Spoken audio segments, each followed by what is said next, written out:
some comments from social media.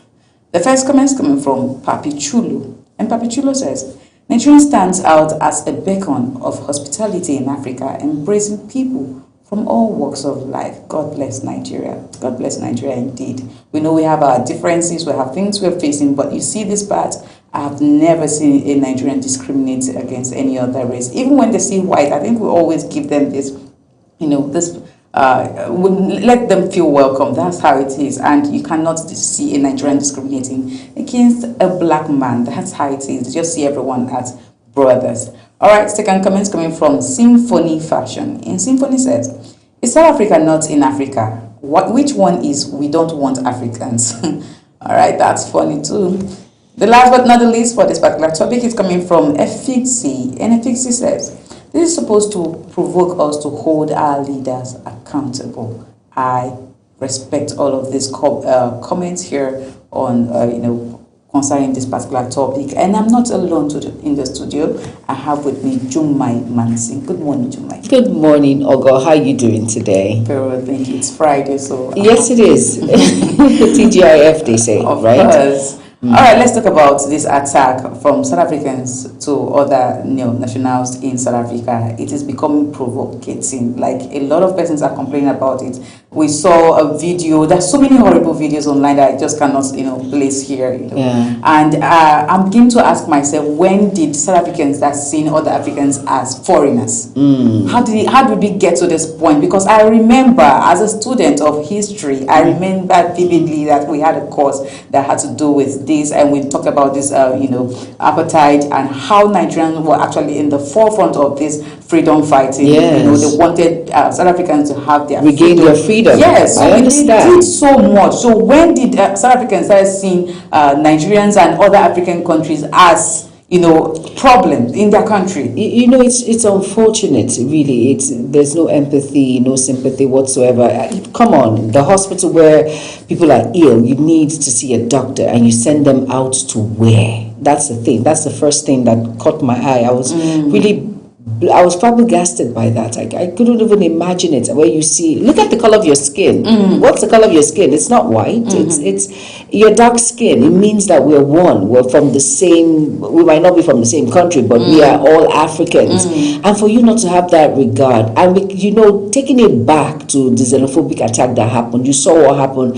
These Africans most Africans died in the country, and in the hands of it's just unfortunate, really. But at the same time, I don't really blame them in a way. I'm just saying, I think if their countries were fixed, if they had good infrastructure, why would we go to another man's country when we have it? If we had it all there? But the thing again is, whether your country is fixed or not, we've seen Americans in Nigeria, and they have a very good country. In fact, their economy, everything is stable to an extent. But we see them here. I've seen someone from China. In fact, I grew up with someone from Greece. She is her mother is from Greece, and her father too. I went to primary school with this person, and she said she has been here since she was born here. So we see people migrate from not because their country isn't comfortable, but sometimes some people just feel like, let me stay somewhere else, not my country. And I think it's the mindset. It's a two-way thing.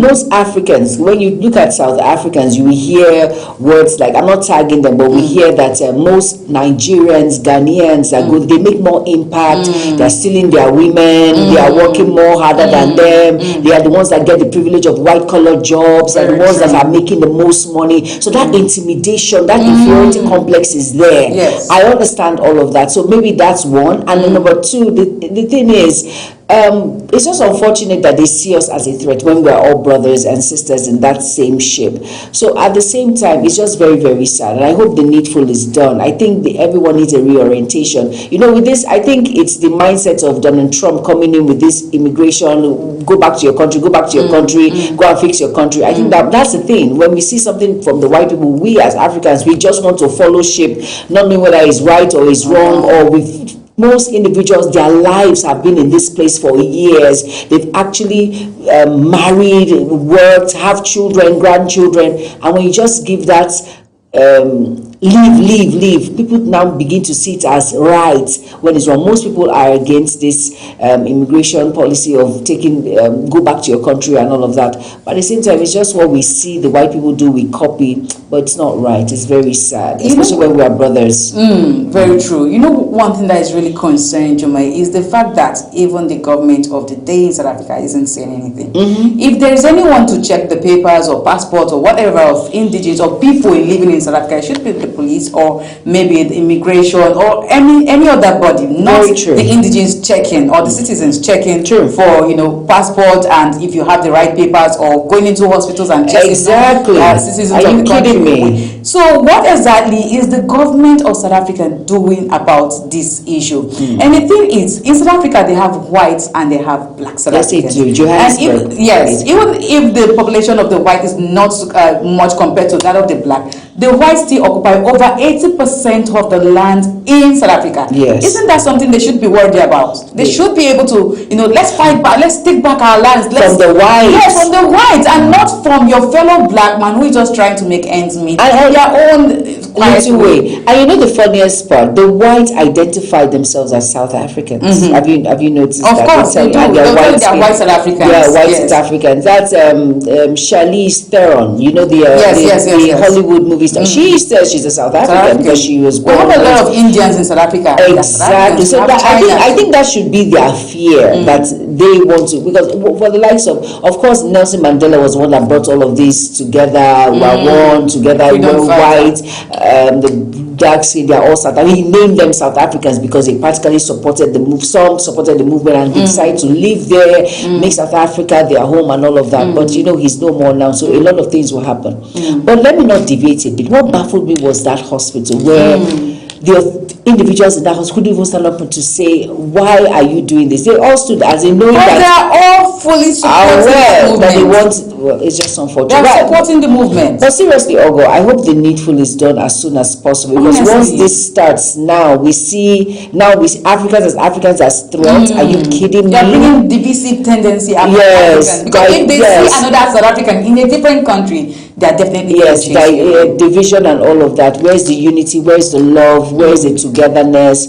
But I think a lot needs to be done, and it starts with the authorities. They need to do the needful. But at the same time, this is an eye-opener to so many countries out there that we need to fix what we have. At least we have what it takes, so that this embarrassment, we can. I think it's better to go on a vacation, go for vacation, come back to your own. Because there's no place like home, really. So they will feel that impact of, if they were home, they won't face this embarrassment. No one will call them. So I think this is an eye opener that leaders should see this. For me, that's my own area where I see this. Leaders should actually see this, that it is embarrassing to your people. Please, individuals that represent citizens in diaspora should see this as, this is a time to go back to the drawing board to make amends when it comes to infrastructure, when it comes to education, when it comes to health sector, when it comes to employment, when it comes to security, when it comes to all of these things. Please come back to the drawing board and make amends so that citizens of your country will not be embarrassed and look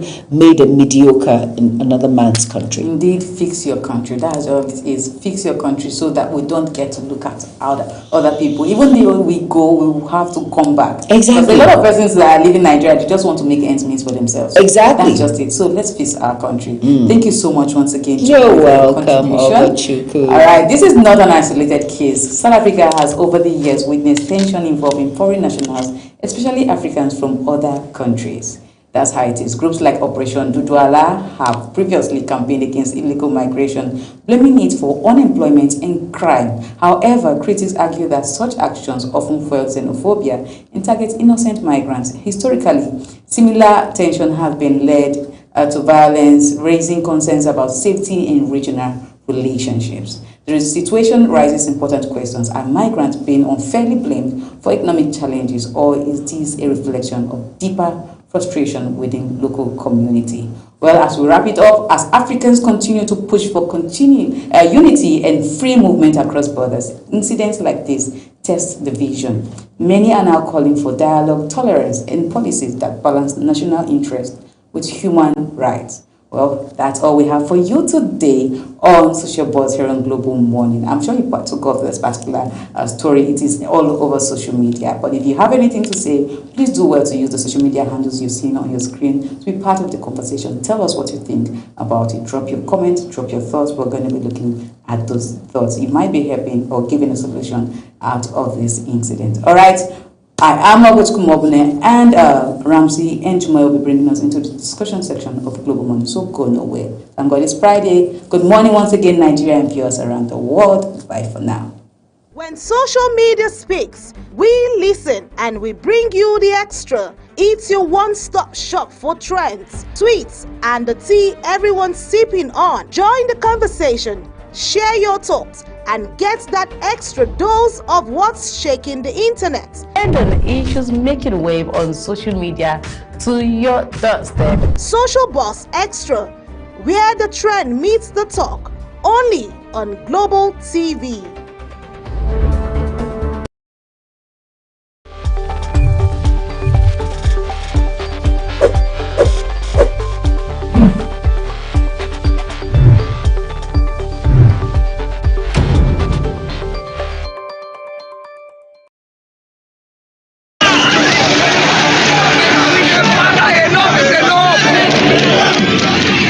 In an age of breaking news, you need a trusted source that prioritizes accurate, factual, and unbiased reporting. This is AM News, and I am Ubong Usoro. On Global Television, our news is rooted in verified and authoritative storytelling that keeps you educated, informed, and enlightened on all the issues that matter to you. I am Sadia Yakubu. This is Midday News. You can trust our multi-platform news broadcast real-time and fast-check stories for all the big local and foreign headlines round the clock. I am Ramsey Enoch Agbo. This is News Express. Our array of anchors delivers the news to our teeming viewers, breaking it down with context and perspective. This is News Cycle on Global Television. I am Anieti Patrick.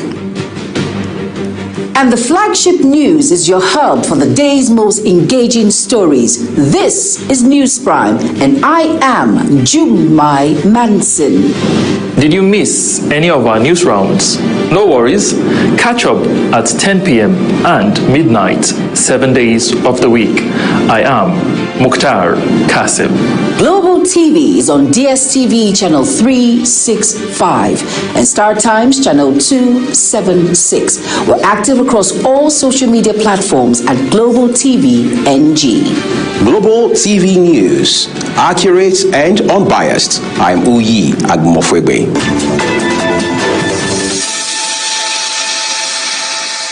Wake up with Global Morning, your daily guide to what's happening and making the rounds.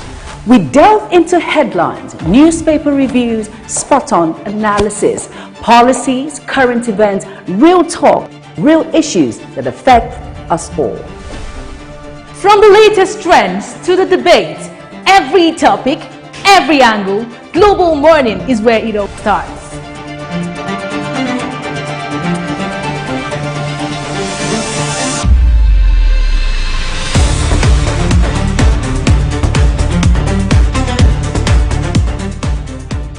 Global Morning, For the latest issues, always on point. Watch Global Morning Monday to Friday at 7 a.m., Saturday and Sunday at 8 a.m. on Global Television.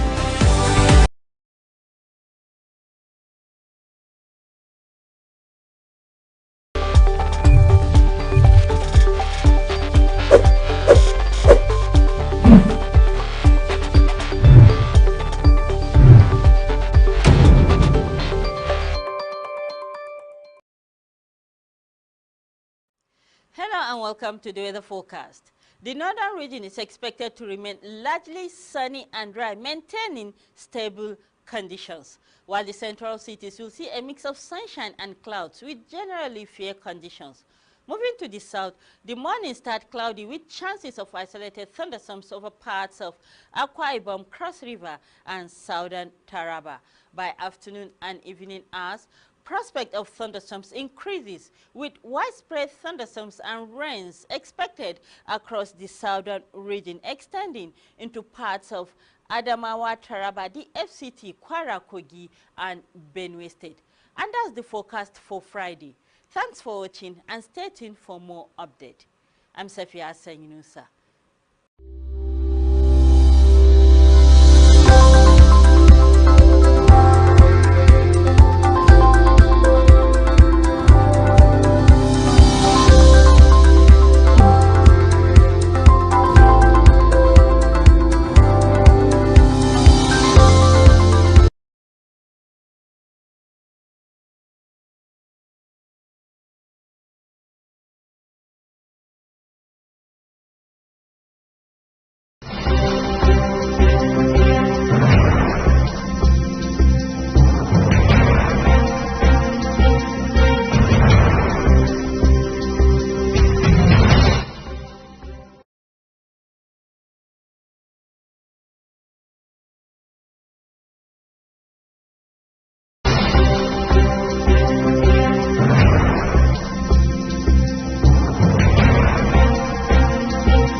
Into the conversation for the day, the first conversation.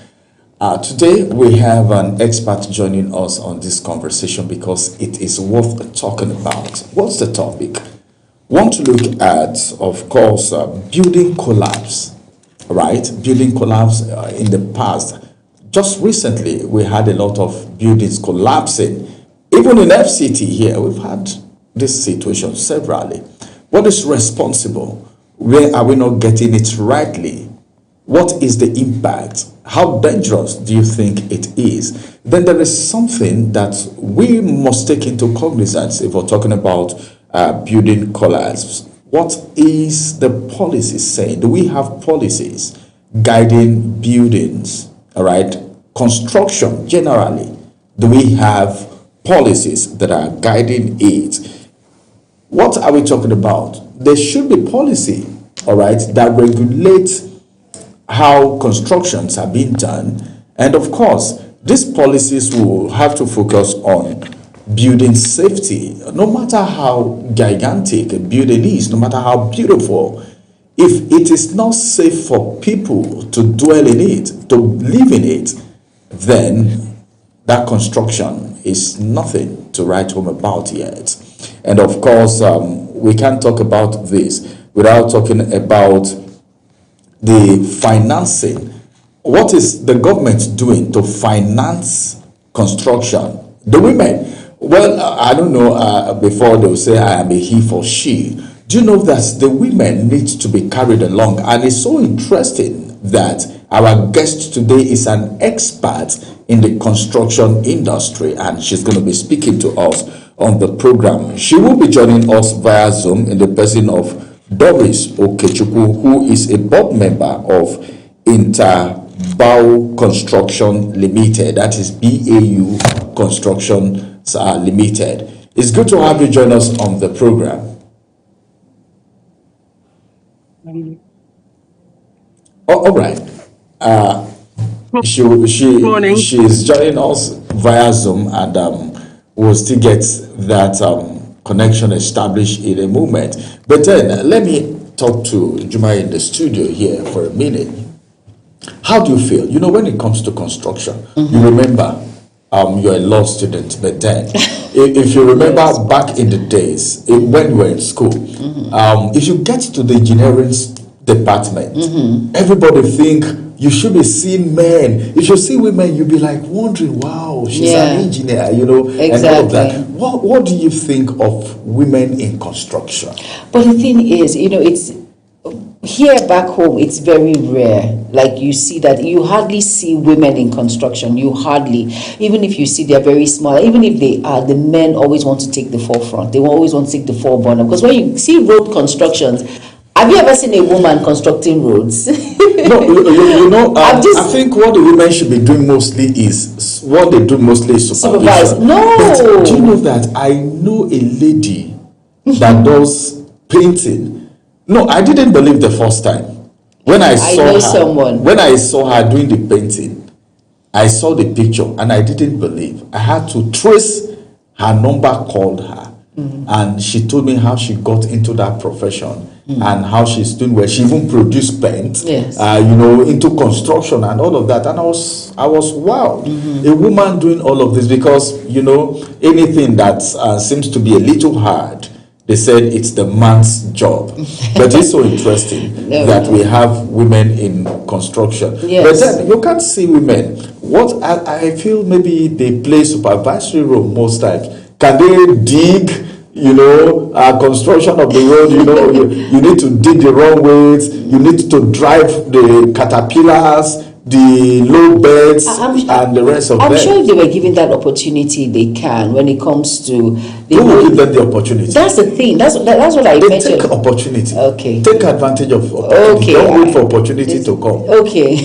Okay, I hear you. But at the same time, I think it's all in the ropes. Both the male, the female, they all understand the ropes. They went through the whole process of this practical aspect, the theoretical aspect when it comes to construction and all of that.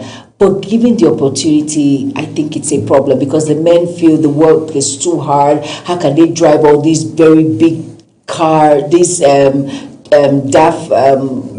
the tractors? Exactly. But I do not know. That is why we have, you know, we have tractors, we have the caterpillar, exactly, we have the bulldozer, we have this one that carried the caterpillar, the bulldozer, and the rest, which is called low bed. And guess what? Let's not go too far. You see these constructions that are happening in Abuja here by the FCT minister. I have not seen a woman.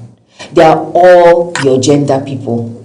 Okay, they are all male. I've not seen a woman. I have not seen a woman at all. As in the simplest things that I see, like the Karu road, the road. I see something that a woman can do.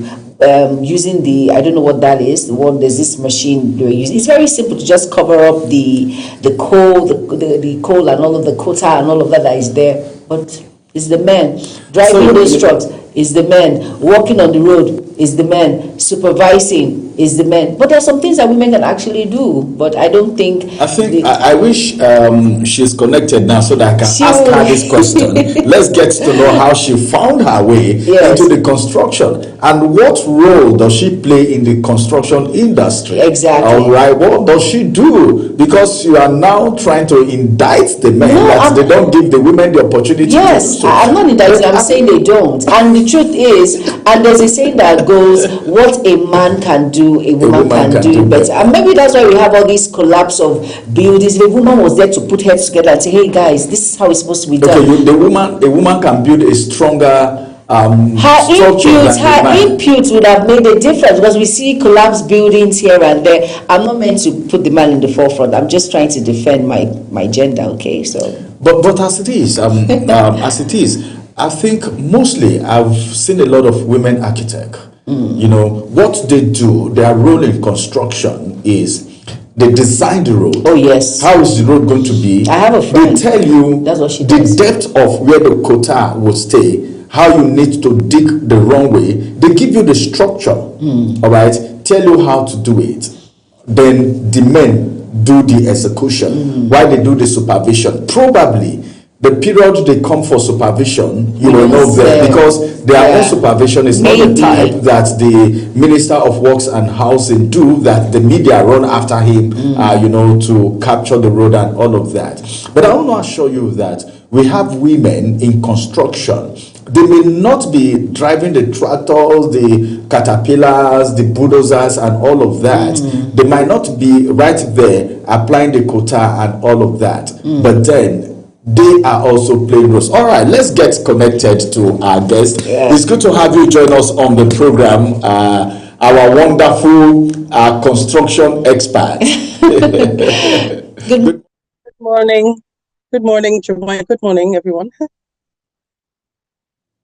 It's great to have you. Thank you for being a part of the program. Thank you. Thank you. Thank you for having me. So my co-host and I were just talking about women in construction, and he is trying to, he wants to put me on the spot because I'm a woman, and he's saying that I am saying that the men do not give the women the opportunity to thrive when it comes to construction and all of that. How true is that? Do the women in construction work behind the scene, or there's some things that you do up front that most individuals we do not see? So I heard the conversation, Jemai. Sorry, is my video okay? It's not, it looks irregular from here. Your video is fine. Okay. So I actually heard your conversation, and I would say, I always would say that there are three major categories of the construction workforce. We have the construction entrepreneurs, which are the people who own the company, that run the company. We have the construction professionals, which are the architects, the engineers, all categories of them, quantity surveyors, land surveyors, and then we do have another third category, which are the construction artisans. So we see a lot more women operating as construction professionals. So we have a higher concentration of female architects, female engineers. Although it's still low, it's still less than 10%, but that is where we see a high concentration of women. When we get to the higher levels, to the board level, ownership level, they become less. And also on the construction sites, as you well noticed, we have a lot less women operating at that level, which is something that Interbel Foundation, my foundation, is trying to, I would say, quote unquote, correct. We're working hard to ensure that we have a lot more women operating at all levels of the construction workforce. I think as it is, okay, can you hear us? All right, let's get into, yes, I can hear you. Good. Let's get into the discussion proper now. Building collapse. Most times if building collapses in Nigeria or anywhere in the world, people tend to shift blames to say, well, the construction company didn't do a good job. You just gave us three categories of course, of construction personnel or experts.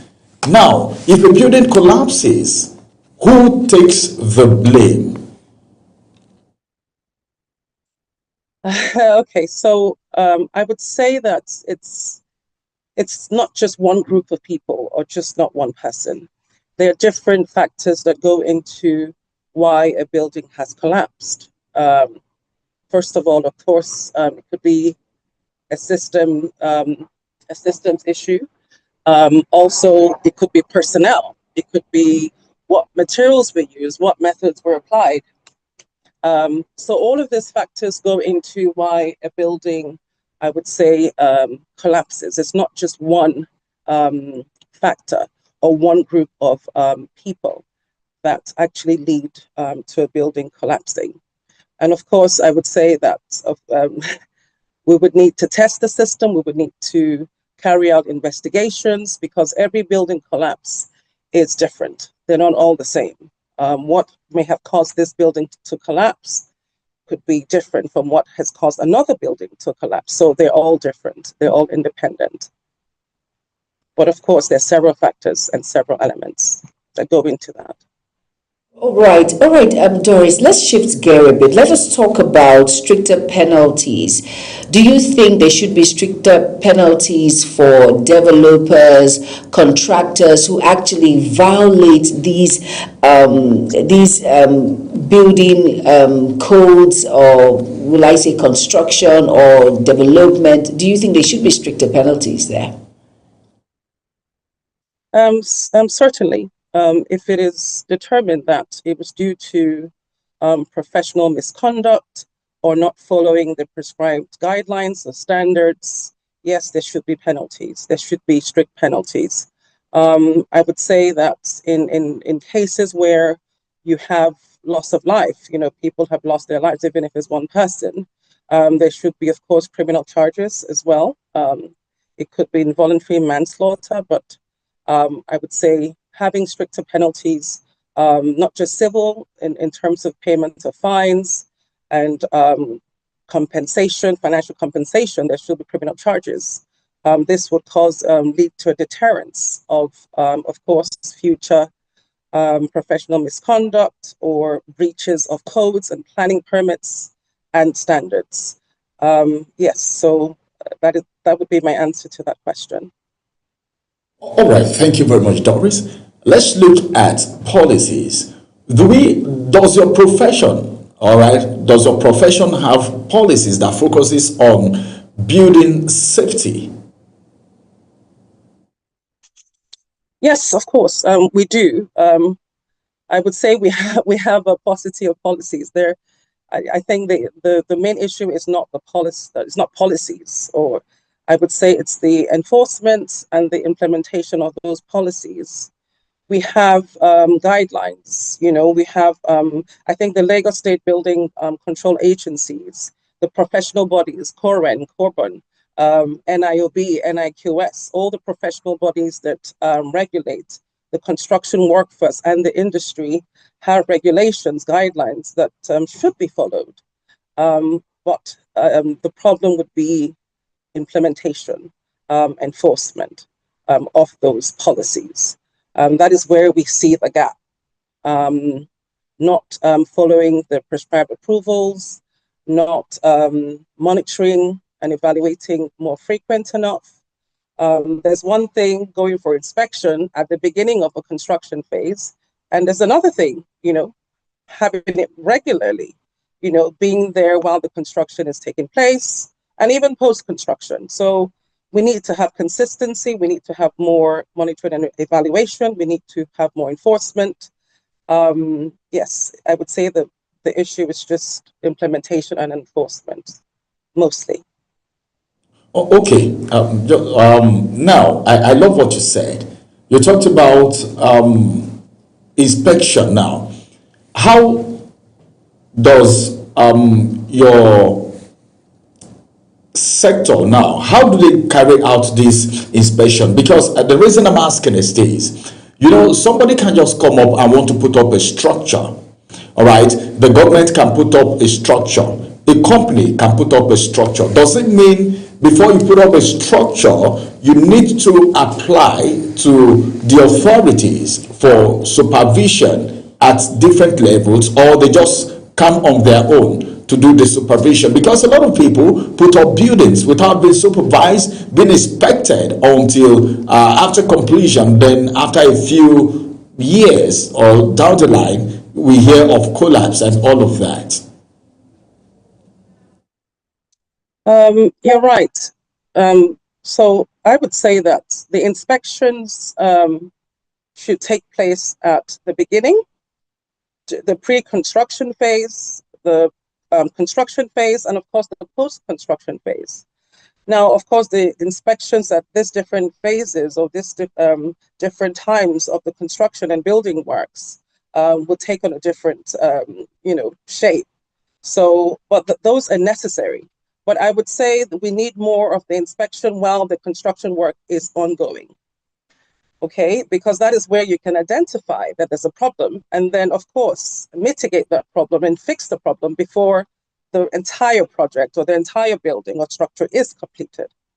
I know that there are inspections that do go on, but what I recommend, what I always say is that the frequency should be increased. Okay, we should have a lot more,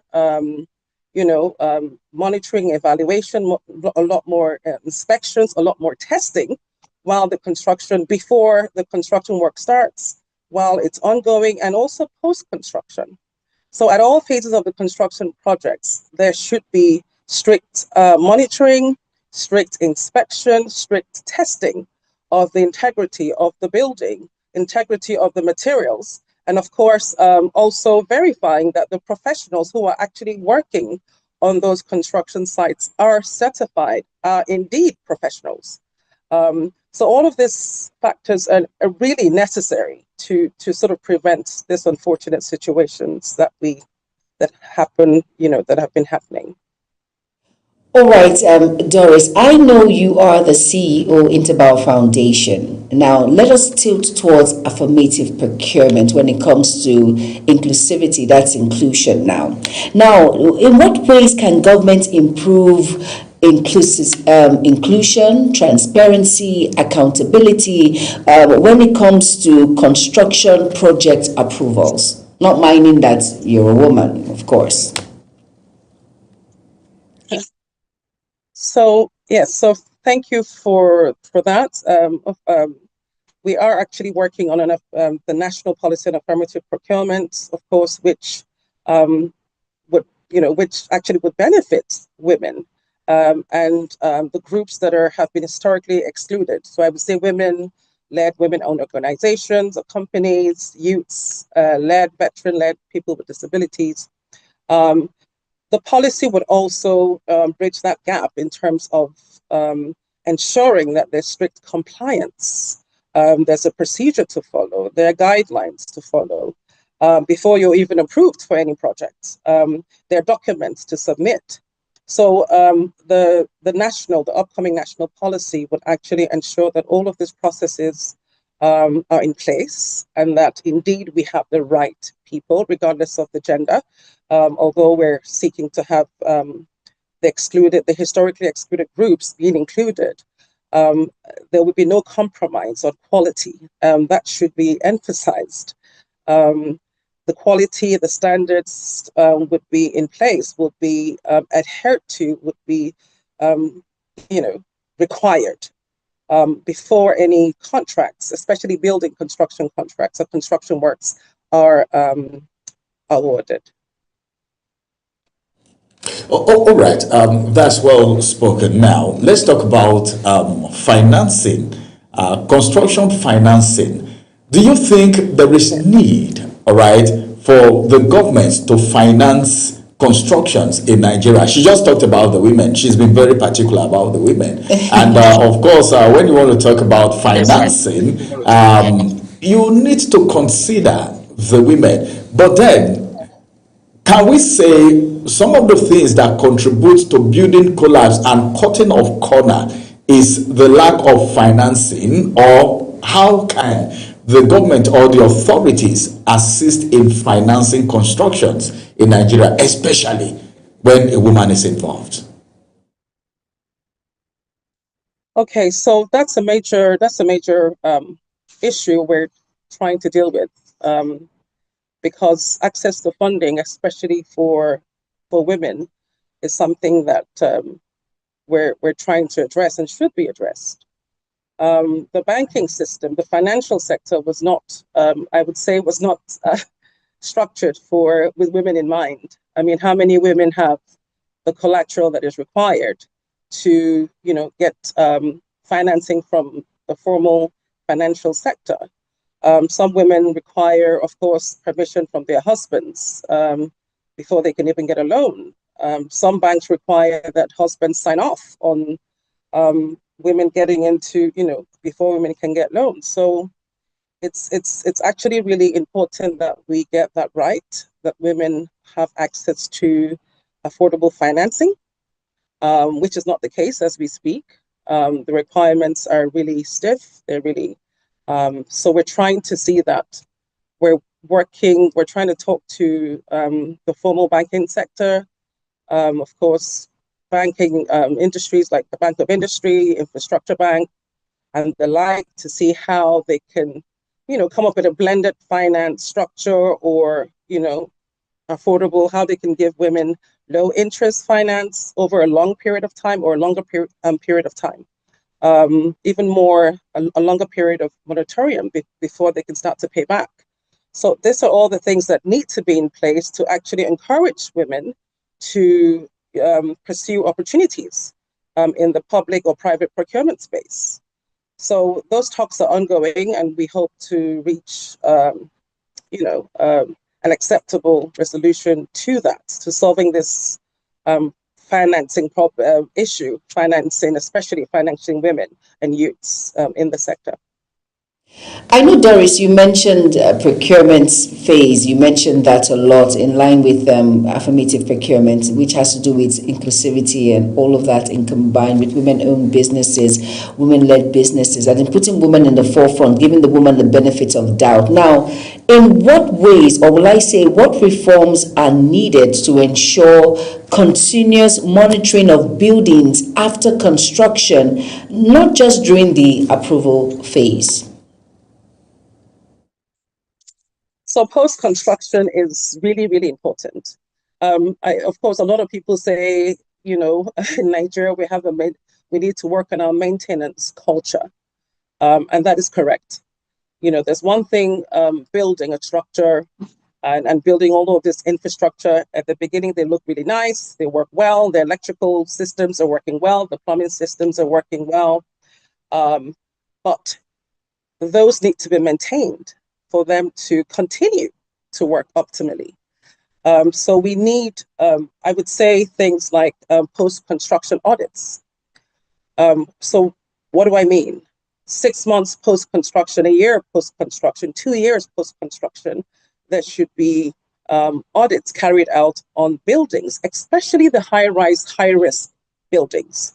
A team of experts or inspectors need to carry this out periodically, every 2 years, every 3 years, depending, of course, like I said, on the size of the building or the risk, the risk level of the structure.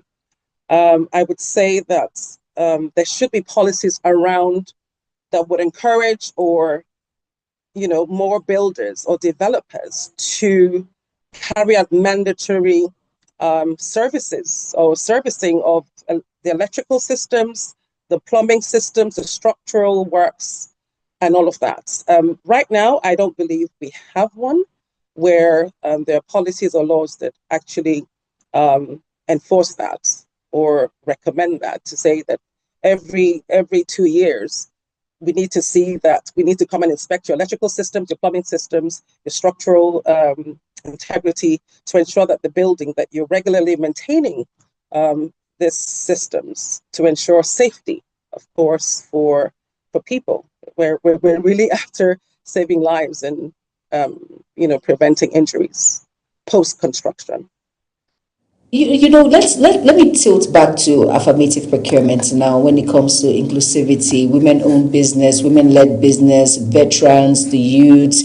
You mentioned a lot. And then now for a woman in construction who, Ramsey and I, when we were discussing, we said women are not in the forefront when it comes to construction sites, when it comes to driving the caterpillars, the DAF trucks and all of that. When it comes to inclusivity now, how can a woman be part and parcel of that construction process that is ongoing? What can a woman do? I'm saying it because I'm a woman and because I want to, all hands on deck. So what part of that contract can I be involved in, even if I'm not a contractor or I'm a contractor at that point, but at what point can I be part and parcel of that construction that is ongoing for, to just be involved? At what aspect? So you're actually speaking to the entry, how women should enter the industry or the sector. And I would say firstly that women need to be qualified. You need to be trained to be able to work in this industry. The industry has very high standards, requirements. There's human lives involved, safety, of course, properties to protect. So women need to be trained and get the requisite, qualifications to be able to work either as construction artisans on site, either as carpenters, painters, plumbers, electricians. There should be proper training and certifications for But I would say that, to come in as a contractor, I think the lowest hanging fruit is to come in as probably like a subcontractor. So you're a woman, you're already maybe producing furniture, or you're into interior decorating, or you're an architect, or you want to just supply materials. You're already doing that, but you want to start to do that in this sector. I would say it's to come in as a subcontractor in terms of, coming to the, to the main contractors and saying, look, I can, I'm good at this, and I wouldn't mind you maybe subcontracting some aspect of this work to me, or to my firm, or to my organization to do. So that would actually ensure that, of course, you build capacity to be able to become a main contractor at some point in your career, as we're using yourself as an example. To be a construction entrepreneur, of course, you would need to know how to run a business. You would need to know how to run a construction business. So you would need to take courses in entrepreneurship and construction management and project management and construction financing and all of that. But yes, you need to have the knowledge, you need to have the skills to be able to operate in this sector. And I would say, starting out as a subcontractor, as a supplier, as an employee in a construction company would be I would say the easiest entry points. I want to ask you another question before I let you go. Now, let us talk to access to affordable and structured financing. Now, reducing to substandard materials when it comes to construction. Let's talk a bit about that. How can I get access to affordable materials to make it easier to beat the substandard ones? Okay, are you talking about substandard materials or affordable? Sorry, I didn't really understand affordable materials. Mm-hmm. Okay. Of course, we do have affordable materials, but they have to meet quality standards, right? So it's like in vehicles, you have the Mercedes-Benz and then you have the Toyotas. They're both good brands. One is cheaper than the other.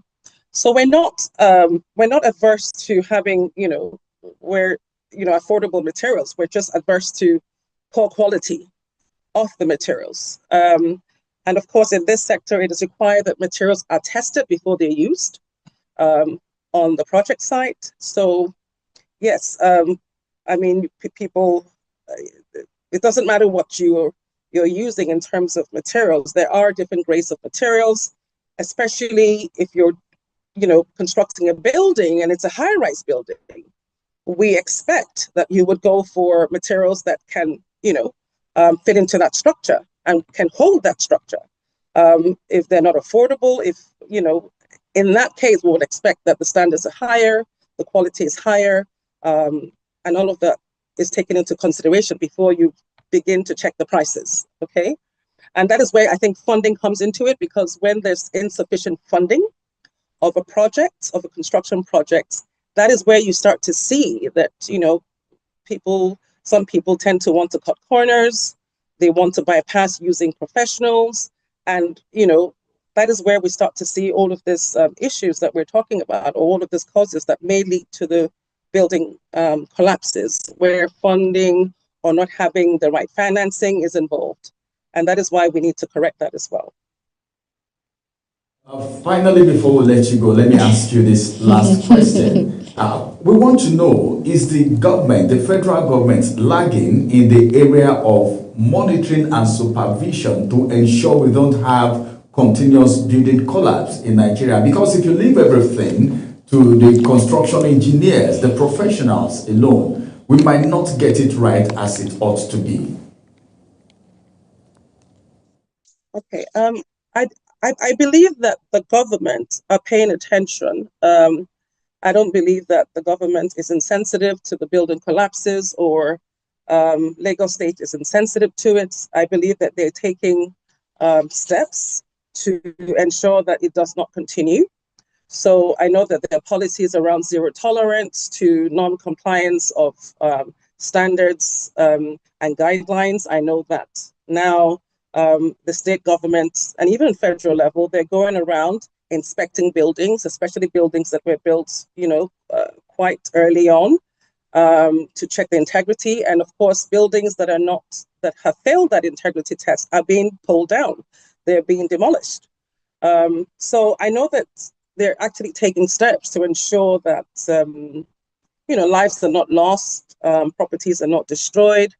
And so all of that, I know that they've started to implement in terms of certification and more regular inspections. But yes, governments at all levels, the federal and state government, especially Lagos State, are taking proactive steps to ensure that we have minimal casualties, that this does not happen again. But I would say that, of course, there are different things that could be put in place, which I mentioned earlier, that could help in terms of the process and reducing the occurrences of building collapses. But yes, governments, I know that they're taking steps preventative steps anyway, to ensure that this doesn't happen again. Doris? Thank you so much. At this point, we have to wrap it up on the program. Thank you so much, Doris Okechukwu. She is the CEO, Interbao Foundation, board member, Interbao Construction Limited. Thank you for taking out time and sharing your wells of knowledge when it comes to building collapse policy, focus on building safety and construction, financing reforms, and a little bit of affirmative procurement. Thank you so much for being a part of the program. Have an amazing day. Thank you very much for having me. Thank you. All right, with much further ado, let's quickly go on a very quick break. And when we come back, the second discuss of the day. Stay tuned. It's Global Morning.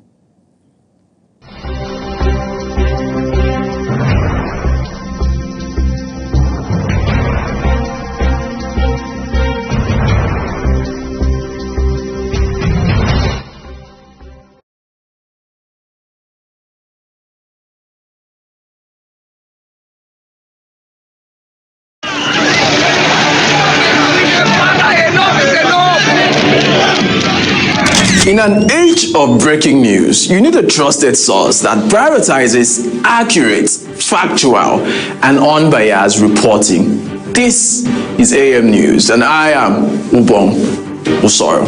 On Global Television, our news is rooted in verified and authoritative storytelling that keeps you educated, informed, and enlightened on all the issues that matter to you. I am Sadia Yakubu. This is Midday News. You can trust a multi-platform news broadcast, real-time and fast-check stories for all the big local and foreign headlines round the clock. I am Ramsey Enoch Agbo.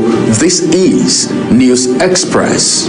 Our array of anchors delivers the news to our teeming viewers, breaking it down with context and perspective. This is News Cycle on Global Television.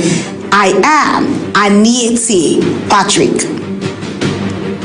And the flagship news is your hub for the day's most engaging stories.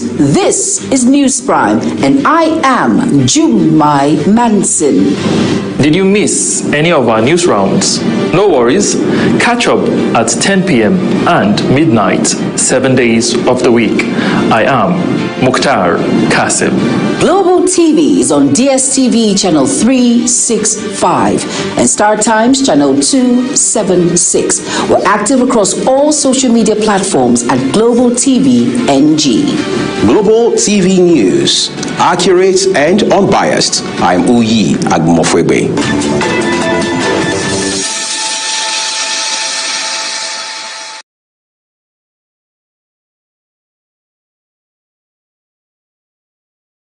Wake up with Global Morning, your daily guide to what's happening and making the rounds. We delve into headlines, newspaper reviews, spot-on analysis, policies, current events, real talk, real issues that affect us all. From the latest trends to the debate, every topic, every angle, Global Morning is where it all starts.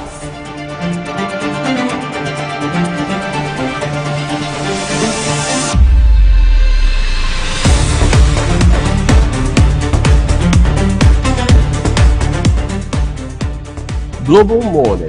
For the latest issues, Always on point.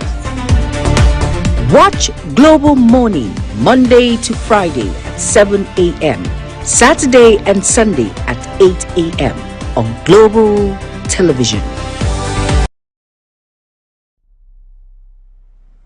Our language, our vibrant culture and colorful tradition, our industrious and hospitable people. This is Nigeria, a nation that prides itself in abundant human and natural resources. From east to west, north to south, we sparkle, we shine, we have a common bond. Fellow Nigerians, let's do away with ethnic, religious and regional sentiments that divide us as a people. God has blessed us and empowered us to find strength in diversity. Let's make our faith and way of worship our source of unity as we build a nation that stays united. Nigeria, together today, together always. This is a public announcement brought to you by Global Television.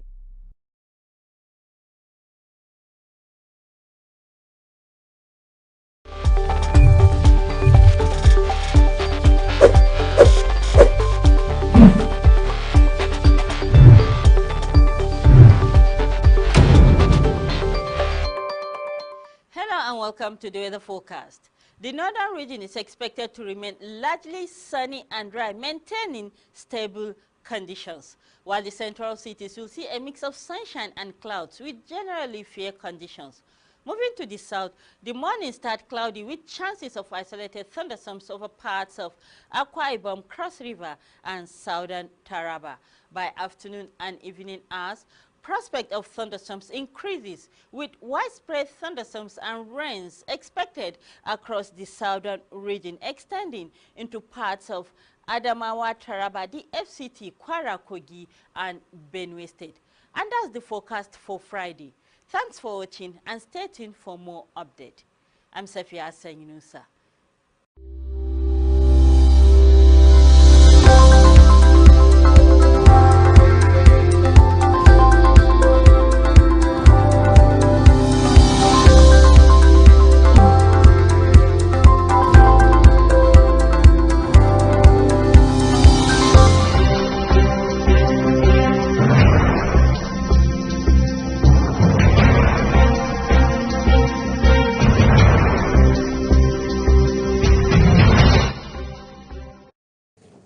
Of course, a lot of people have said so many things about the hardship in Nigeria today. And some persons are of the school of thought that the electorate have what it takes. I don't know if it's really on paper or in reality, the issue of having what it takes to change the narrative. We have an election in front of us. 2027 is somewhere around the corner. But then, how prepared are the electorate? Is the level of hardship reducing or increasing, or is on average? Well, all of this will form the basis for the second discussion on Global Morning today, as we have Emmanuel Ozonena joining us on the program today. It's good to have you on Global Morning, Emmanuel. Yeah, good morning. Good morning. It's great to have you on the program. Thank you.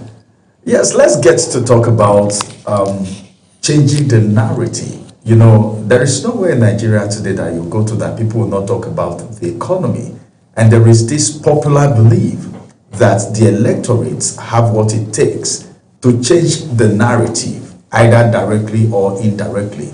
On the whole, what do you think about the hardship that we're talking about? Well, I think anyone who lives in Nigeria, anyone who walks the streets on a daily basis, anyone who is a Nigerian would know that the streets are not smiling, like they would say. It's a very popular saying here. And the cost of living is high.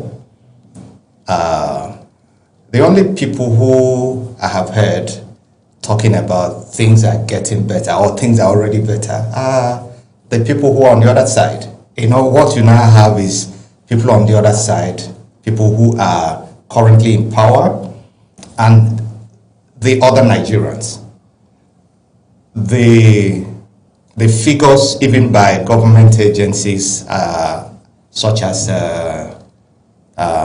National Bureau for Statistics, NBS, on a month-to-month basis, they admit the inflation is about 15.3% or thereabouts, while CBN was predicting it to be 12 to 13%, but it's over 15%.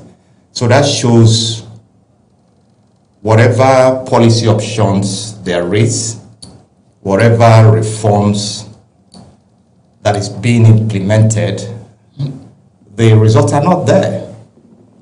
We're not there yet. And I don't know when we're going to be there. You know, I have been very consistent on what I call cost-benefit analysis of policies. When you say in your house, children were no longer going to eat fish because the cost of fish is high, even when you're a fisherman, the implication is that you will be ready to battle with malnutrition because there's going to be stunted growth and all that. So what is the percentage of out-of-school children as we speak as at today? It's the last data I checked is over 20 million. What is the data on maternal mortality? Nigeria, incidentally, is the maternal mortality capital of the world with 230 million people.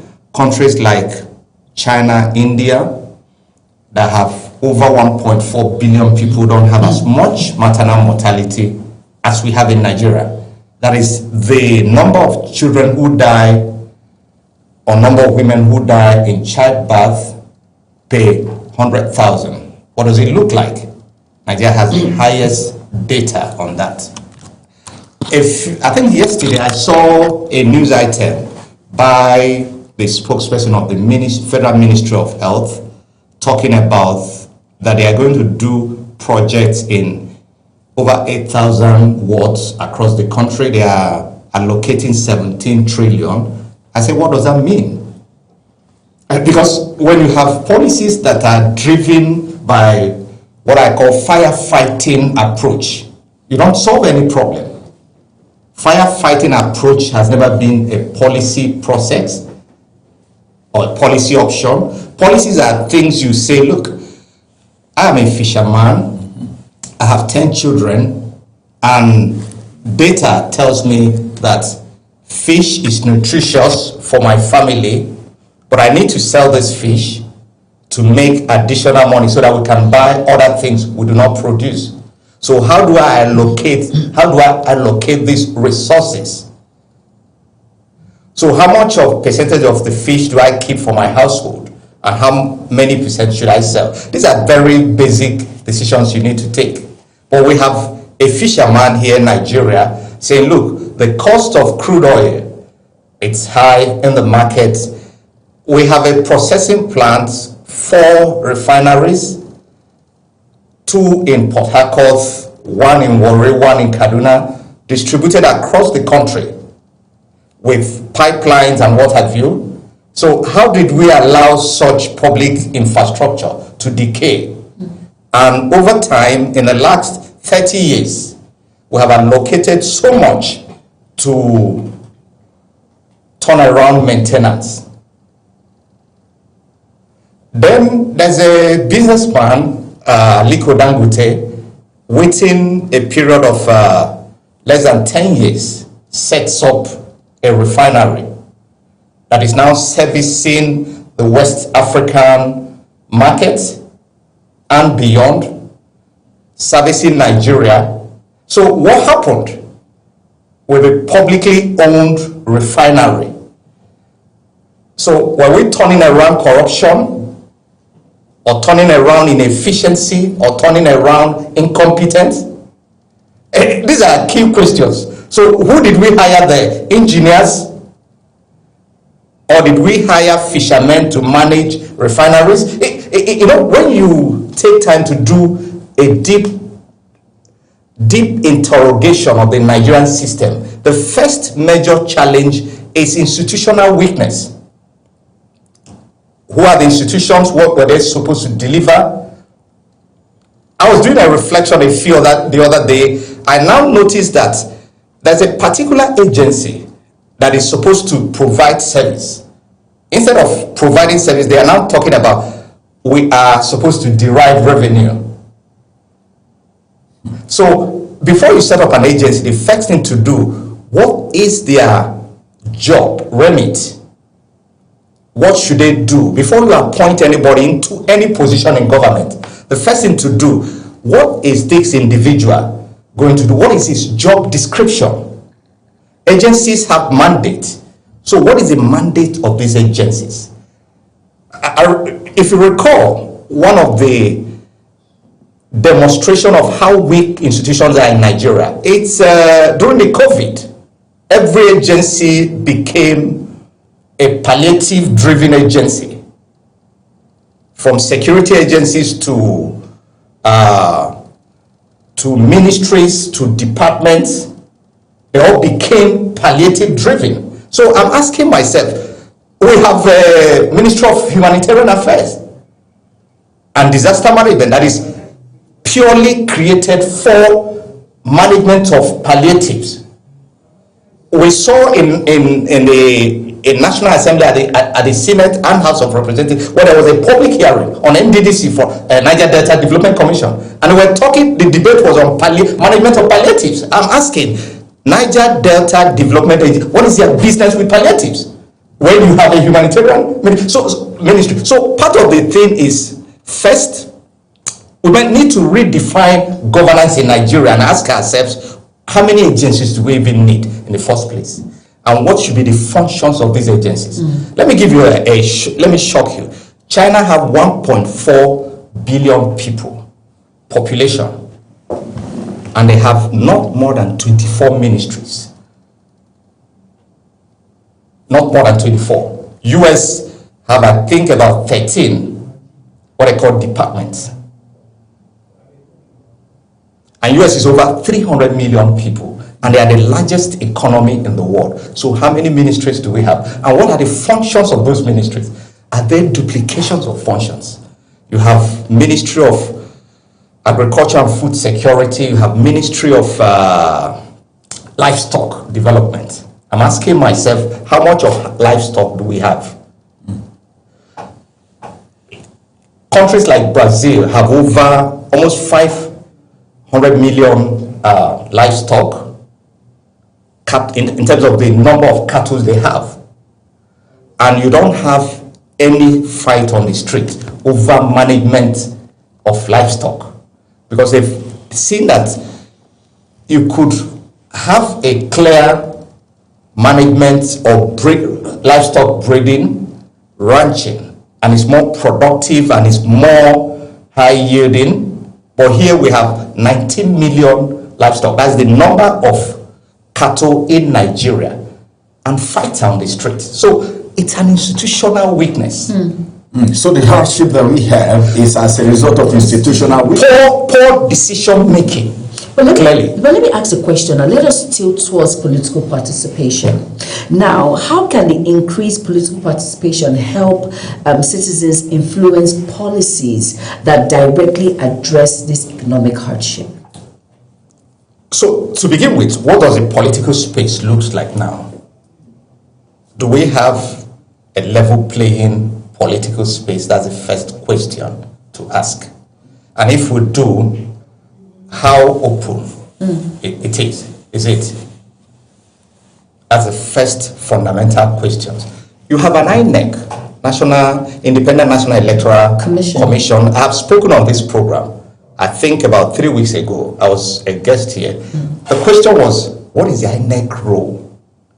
I insist, based on my understanding of the Constitution and what you could call the precedents of the Supreme Court, INEC's job is simply to take the details of the political parties. If you are three of us say we want to float a political party, We just write to INEC, supply every information they will need. Our offices across the country, our interim leaders, our objective as a political party, and our constitution.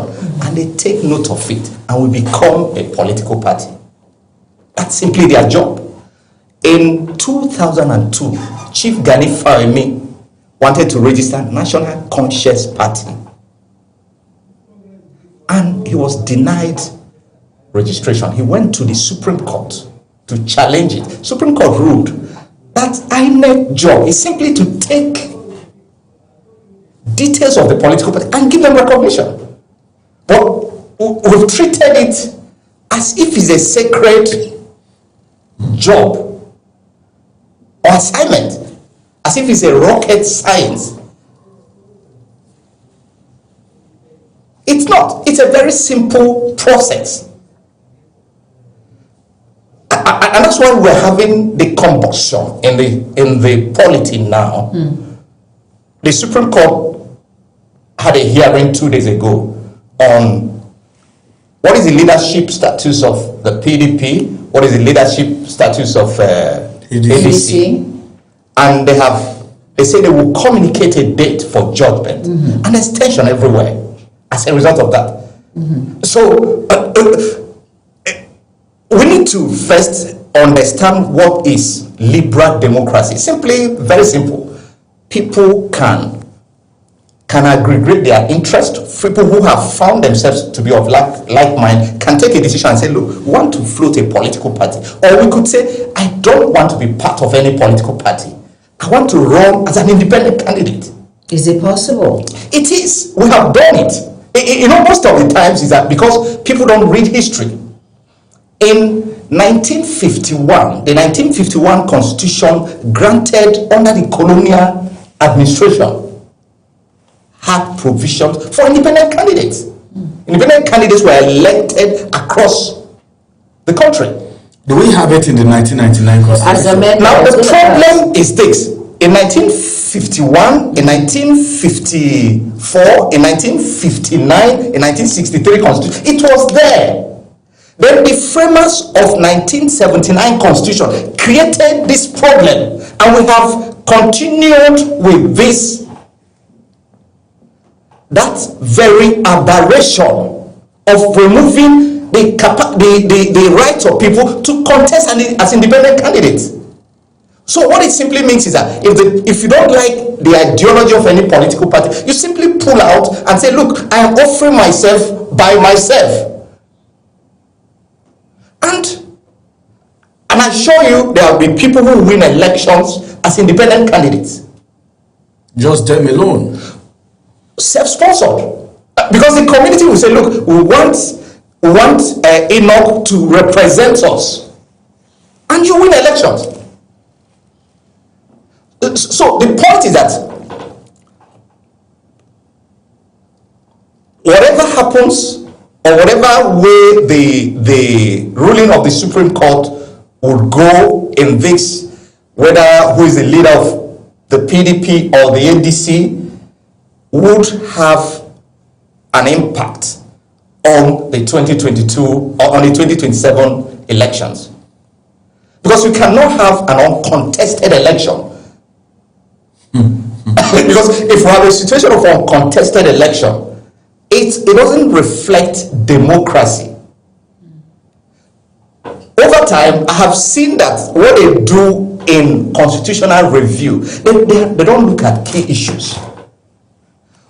Various campaigns on restoration of independent candidacy has been on. We have done it. If you did history of political development in Nigeria, it's in 1979 they took it off. The framers of 1979 Constitution. I don't know what they were afraid of.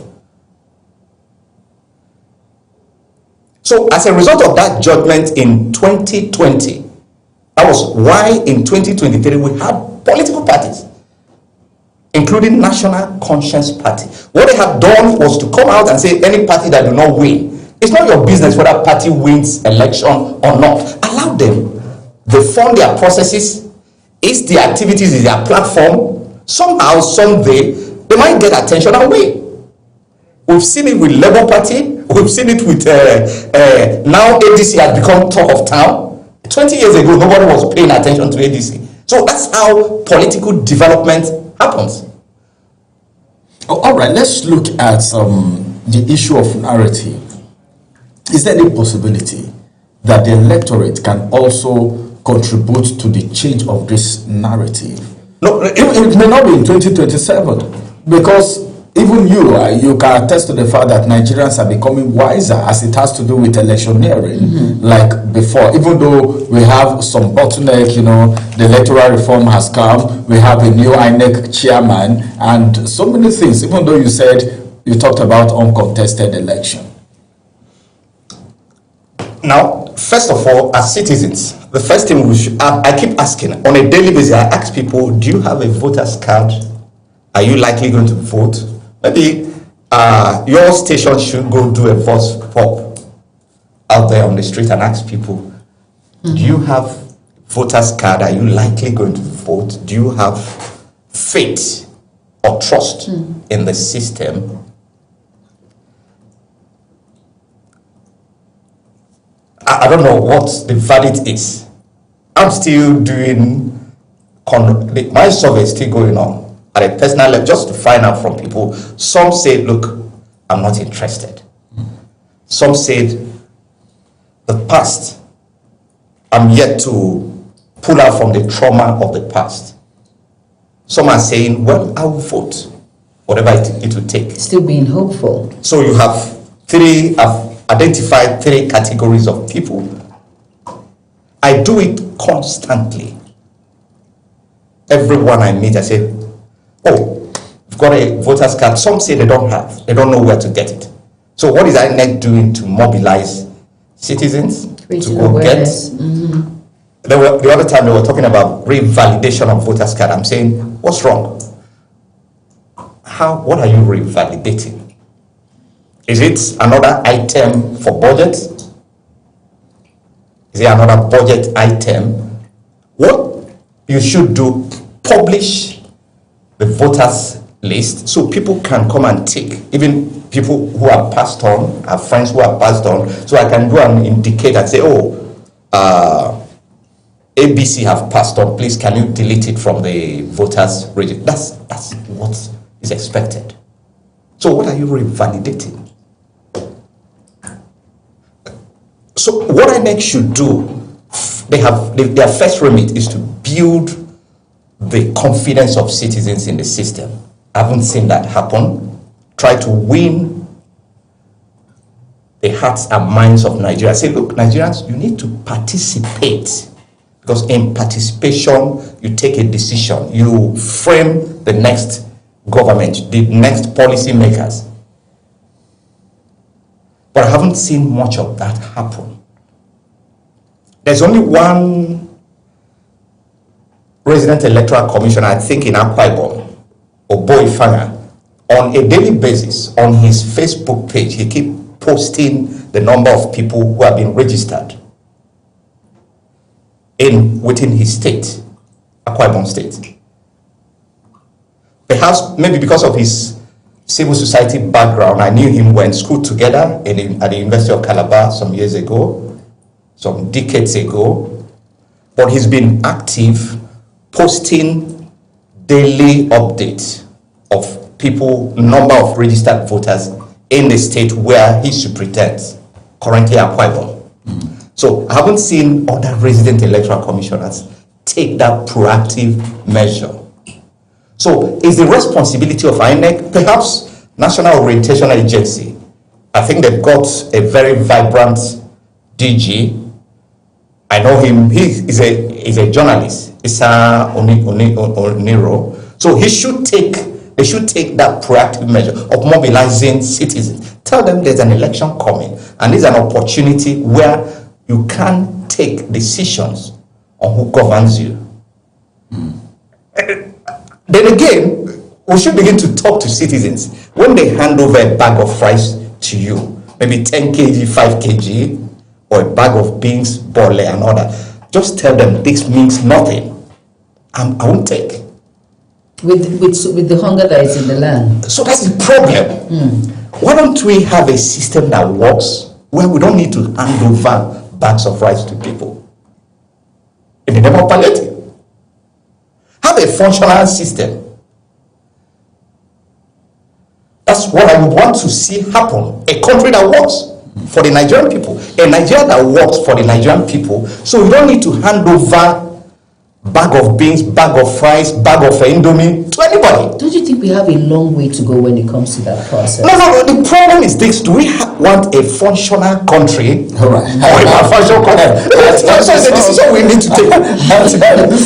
Well, this conversation is so intense. Yes, it is. You can't finish this conversation in just one sitting.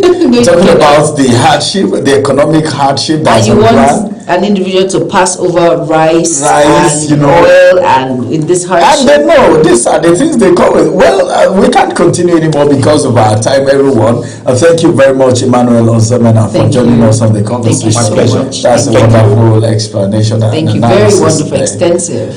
All right, everyone.